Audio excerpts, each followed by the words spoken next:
Роберт Дауни кіші, американдық актер, продюсер және музыкант. Өмірдегі ерекше, харизматикалық және эксцентрик тұлға бола отырып, суретші кейіпкерлеріне осы мінез құлық қасиеттерін береді. Голливудтың нашар баласы өміріндегі бірнеше бұрылыстардан аман қалды. Бұл оны таблоидтық баспасөздің жиі кейіпкеріне айналдырды.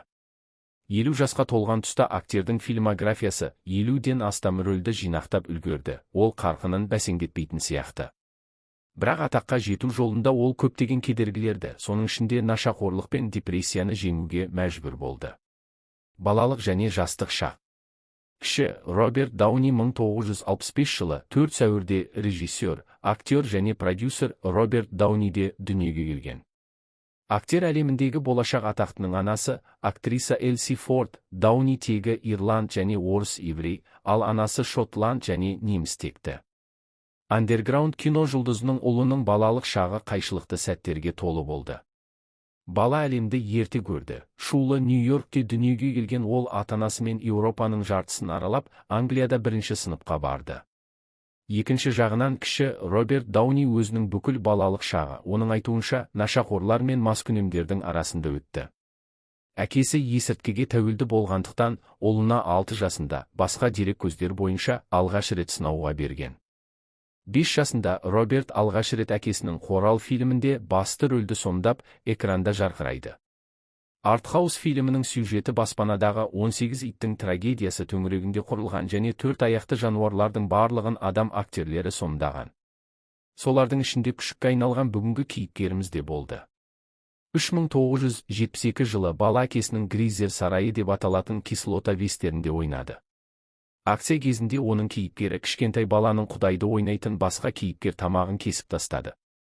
10 жасында ол балет биімен айналысып, 12 жасынан бастап жас актерлер үшін Stage Door Manor жазғы театр лагеріне барды.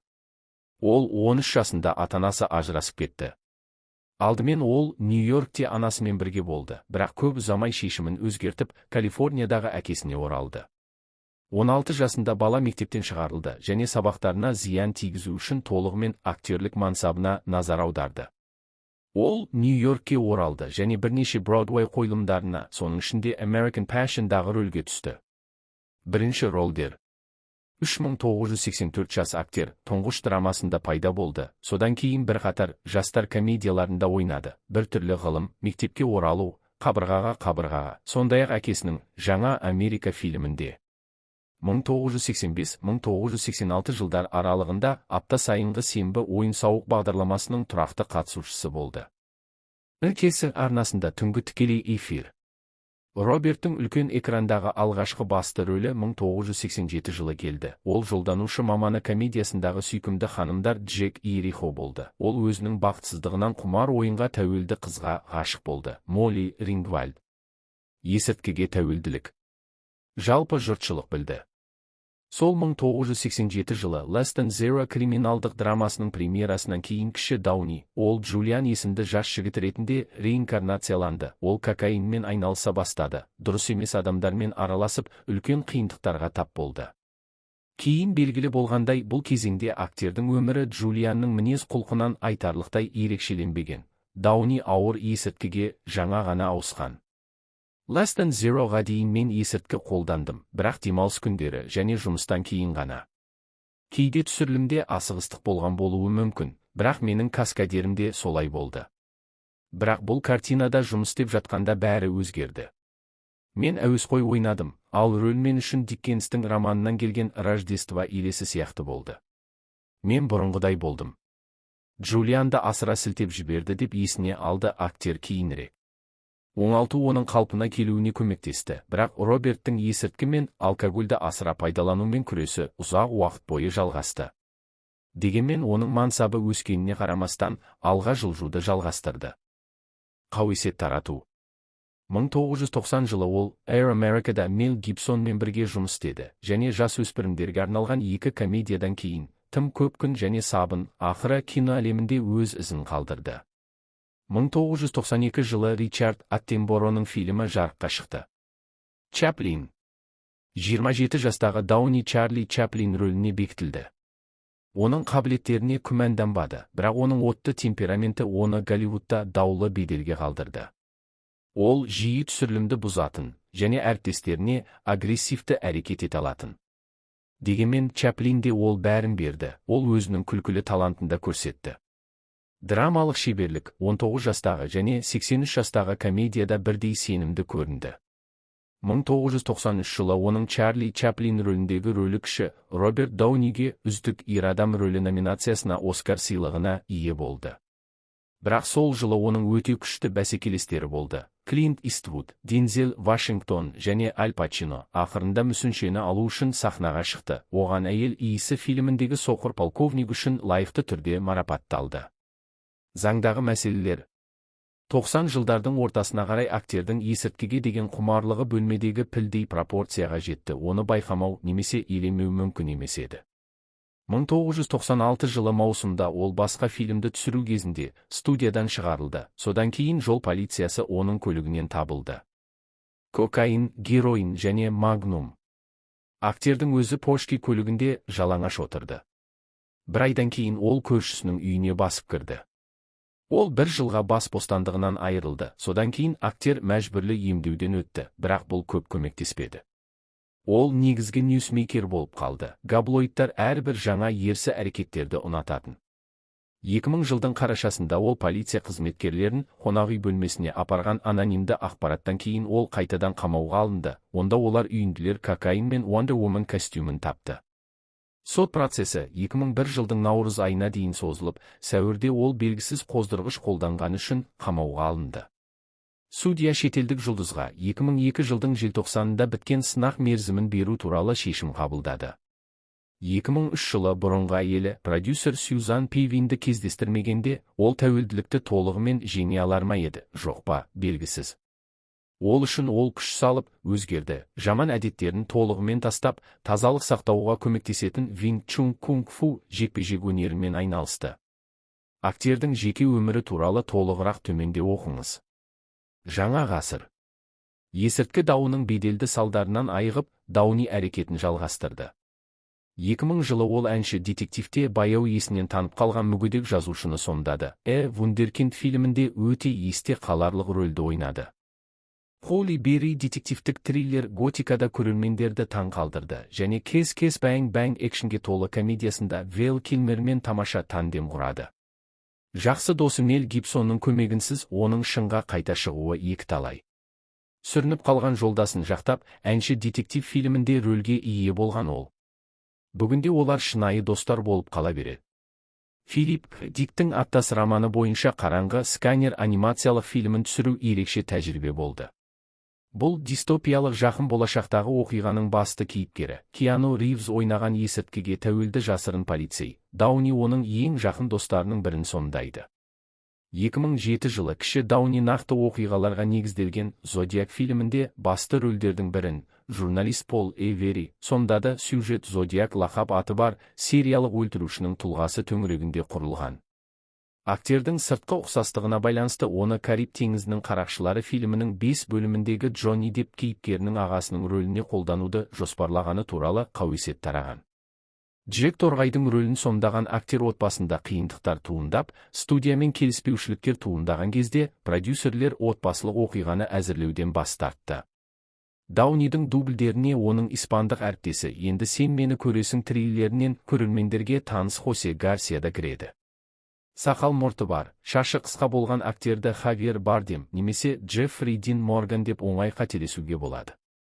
2020 жылы Дауни доктор Долитлдің саяхаты фантастикалық фильмінде эксцентрик дәрігер ретінде экранға шықты. Роберттің кейіпкері жануарлармен сөйлесе алатын ветеринар. Бұл рөлде суретші әріптесі Эдди Мерфиді алмастырды.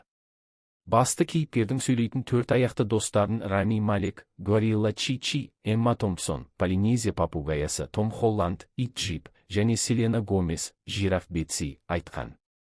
Құрамында Антонио Бандерас пен Майкл Шин бар. Жұлдыздар көп және көптеген арнайы эффектілері бар. $175 миллион комедия кассадан $250 миллион табыс тауып, 2020 жылдың ең көп табыс әкелген 7-ші фильмі болды.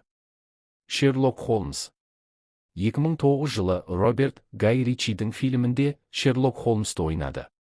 Тағы да сәттілік, әйгілі детективтің 2 бөлімін түсіру басталды, және суретші өзінің марапаттар жинағына қосу үшін күткен алтын глобусты алды. Бірінші фильм кіші категориялар бойынша Оскарға ұсынылды. Журналистер Даунидің награда одан ешқайда кетпейтінін, тек оны тапсыратын ешкім болмайтынын айтты. Голливудтық ереже бойынша біреу марапатқа лайық болған кезде біреуге сыйлық беру. Детектив триллері түзу сызық емес. Конан Дойль шығармаларының фильмге бейімделуі, бірақ детективтің шытырман оқиғалары туралы әңгіме. Сондықтан да болар, бұл суретті жазушының шығармашылығын келемеждеу деп санайтындар болды. 3 бөлімнің премьерасы 2021 жылдың Рождествосына жоспарланған. Аладдин ремейкінің жойқын сынынан көңілі қалған Гай Ричи жалғасын түсіруден бас тартты. Режиссер креслосын Богемиялық рапсодия мен Ракетман фильмдерінің бірлескен жазушысы Декстер Флетчер иеленді.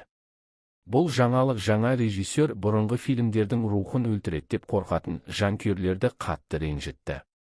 Темір адам. Американдық Темір адам франшизасына қатысу арқылы саңырау танымалдыққа ие болды. Сонымен қатар, сүйікті кейіпкер кек алушылар фильмінде де пайда болды. Бұл фильмдер актердің шығармашылық өмірбаяндағы негізгі туындылар болып табылады. Кіші Даунидің кейіпкері Тони Старк, Марвел әлеміндегі ең күшті кейіпкерлердің бірі. Ол ақылды және сүйкімді, актер осы қасиеттерді экранда тамаша жеткізген, сондықтан жұртшылық оны кейіпкерінің бейнесінде жақсы көрді. Рөл басқа супер қаһармандар сияқты болат бицептерді қажет етпеді, бірақ Роберт соған қарамастан аптасына 4 рет жеке жаттықтырушымен бірге жаттығып, салмағын жоғалтып, 10 кг бұлшықет массасын жинады. Бұл фильмдердің жарыққа шығуымен актердің суреттері әлемнің жетекші киножурналдарының мұқабаларында пайда болды.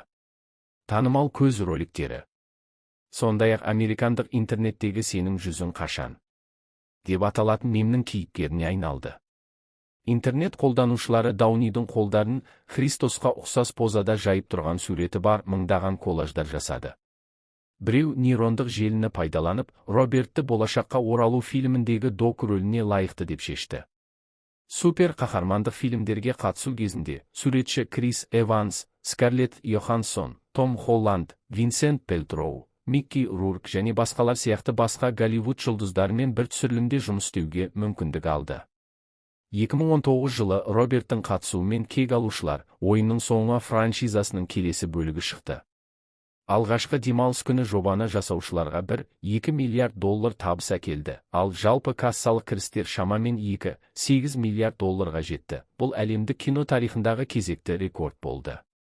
Тони Старк Дауниді ең жоғары жалақы алатын актерлердің біріне айналдырды. Оның байлығы 250-270 миллион долларға бағаланады. Ультрон дәуірі фильмінің 40 миллион долларлық фирмалық сыйақысы және кек алушылар фильмінің 50 миллион доллары кейіннен кассадан түскен түсімдердің бір бөлігімен толықтырылды.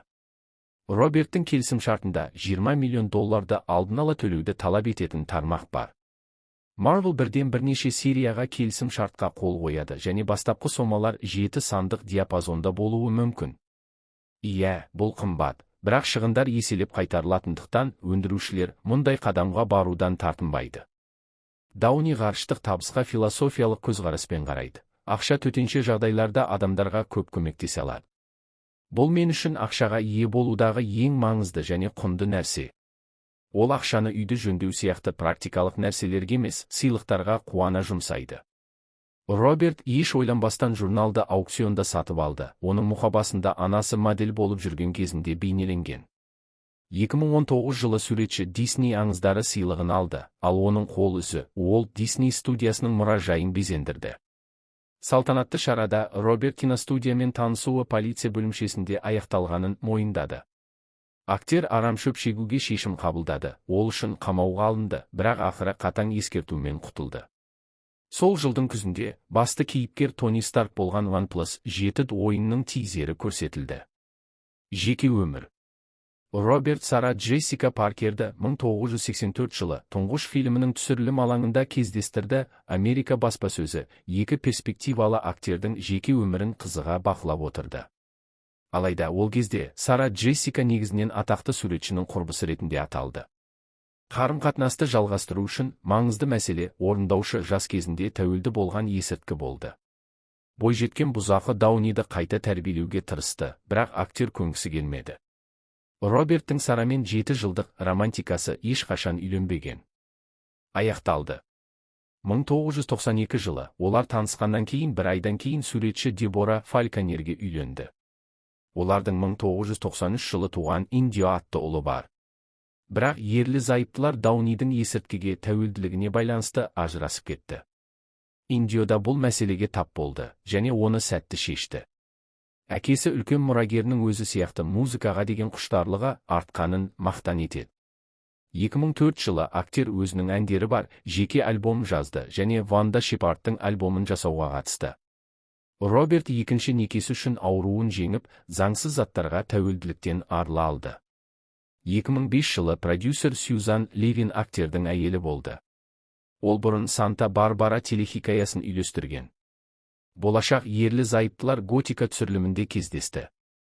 Әйелім екеуміздің табысымыздың жартысы күштердің дұрыс теңгерімінде. Кейде екеуміз жанжалдарды өзіміз шеше алатынымызды түсінеміз. Мен әйеліме ұсыныс жасайтын кездерім болады. Терапевтпен бірнеше кездесу жасаңыз. Және ол келіседі. 5 жылдық некеден кейін Роберт пен Сьюзан өздерінің продюсерлік компаниясын ашуға шешім қабылдады. 1 жылдан кейін әншінің әйелі алғаш рет жүкті екені белгілі болды. 2012 және 2014 жылдары олардың балалары дүниеге келді, ол Экстон және қызы Аври. Кіші Дауни сәнгер және коллекционер винтажды автомобильдерді, тастарды және хрустальдар бір кездері мен үйге темір адам жинағынан алуға рұқсат етілгеннің бәрін әкелдім. Уақыт өте келе сувенирлер балалардың достарына таратылды. Кек алушыларды еске алу үшін 5 басты актер, соның ішінде Роберт татуировка жасады. Актер Instagram'дағы аккаунтында тату суретшіге татуировка жасатпақ болған бейнені жариялады. Өйткені команданың бұрынғы мүшесі Марк Руффало күмәнді безендіруден бас тартты. Крис Хемсворт, Даунидің айтуынша, оған мәжбүр болды. Актер әйелімен бірге қайырымдылық қорын жинайтын Random Act Fund'ың қорын құрды. 2016 жылы Роберт басқа қоянның киімін киіп, жанкүйерлерін ақша беруге шақырған видео түсірді. Қайырымдылық шарасының бақытты қатысушылары кинобилеттері, фотосессиялар, пицца салонына саяхат және Даунимен кештер түріндегі сыйлықтарға ие болды. 2021 жылдың 7 шілдесінде актердің әкесі Роберт Дауни 86 жасында дүниеден озды. Соңғы жылдары режиссер Паркинсон ауруына шалдығып, ұйқысында қайтыс болды. Роберт Дауни кіші қазір. 2021 жылы кіші Даунидің жұмыстарының тізімі тағы бір супер қаһарман антологиясы жобасымен толықтырылды. Кинематографиялық ғаламның фильмдерінің актерлері кейіпкерлерін дауысқа салуға тартылатын егер не анимациялық фильмі. Сол жылы көрермендер Роберттің жұмысын бағалай алды. Джефф Лемердің Тәтті тіс комикс сериясына негізделген Тәтті тіс фантастикалық шытырман оқиғасының атқарушы продюсері ретінде. Қызықты деректер Темір адам фильмінің түсірілімінде бойы 174 см болатын Роберт камерада Гвинет Пелтроудан биік көріну үшін өкшелі туфли киген.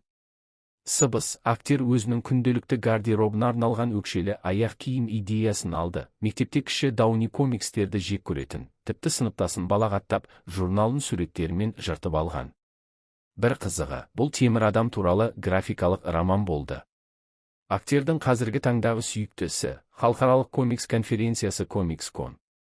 Өтірік қарапайымдылықсыз, Роберт бұл шарада өзін мэр, тіпті құдай сияқты сезінетінін айтады. 2018 жылы Вечерний Ургант шоуының Instagram аккаунтында Голливуд қоймасынан Iron Man костюмі жоғалып кеткені туралы хабарлама жарияланған.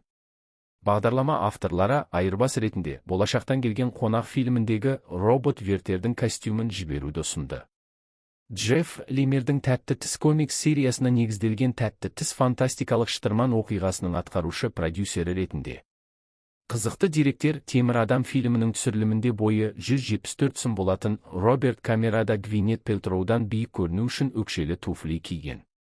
Сыбыс, актер өзінің күнделікті гардеробына арналған өкшелі аяқ киім идеясын алды. Мектепте кіші Дауни комикстерді жек көретін, тіпті сыныптасын балағаттап, журналын суреттерімен жыртып алған. Бір қызығы, бұл Темір адам туралы графикалық роман болды.